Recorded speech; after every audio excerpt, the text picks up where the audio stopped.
नाशिकमध्ये होणाऱ्या कुंभमेळ्यात वेगवेगळ्या कामांमध्ये योगदान देऊन प्रशासनाला मदत करणाऱ्या विद्यार्थ्यांना 2 श्रेयांक देण्यात येणार आहेत। प्रामुख्याने नाशिक जिल्ह्यातील महाविद्यालयांसाठी सावित्रीबाई फुले पुणे विद्यापीठाने हा निर्णय घेतलाय।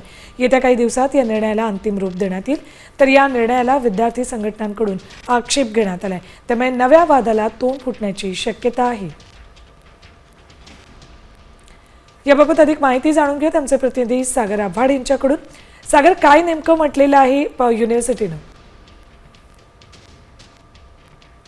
आपण जर पाहिलं तर 26 आणि 27 या वर्षामध्ये नाशिकला कुंभमेळा होतोय आणि या कुंभमेळ्यासाठी सावित्रीबाई फुले पुणे विद्यापीठाच्या अंतर्गत येणारे नाशिक जिल्ह्यातील जे महाविद्यालय आहेत, या महाविद्यालयातील जे विद्यार्थी आहेत त्यांना श्रमदानासाठी काही ओपन इलेक्टिव्ह मेरिट अंतर्गत 2 मूल्यांकन जी आहेत ती देण्यात येणार आहेत आणि हा निर्णय जो आहे तो विद्यापीठाने घेतलेला आहे। सिनेट सदस्य सागर वैद्य यांनी हा प्रस्ताव मांडलेला होता आणि या प्रस्तावाला कुलगुरू सुरेश गोसावी त्याचबरोबर कुलगुरू जे आहेत काळकर सर यांनी मान्यता दिलेली आहे। मात्र या संदर्भात नाशिक जिल्ह्याचे जे प्राचार्य आहेत त्यांच्याशी अजून मीटिंग झालेली नाही आहे। त्यापूर्वीच हा निर्णय बाहेर आलेला आहे आणि याला आता विद्यार्थी संघटना असतील, काँग्रेस विद्यार्थी संघटना असेल, छात्र भारती विद्यार्थी संघटना असेल, इतर संघटनांकडून विरोध केला जाण्याची शक्यता जी आहे ती वर्तवण्यात येते।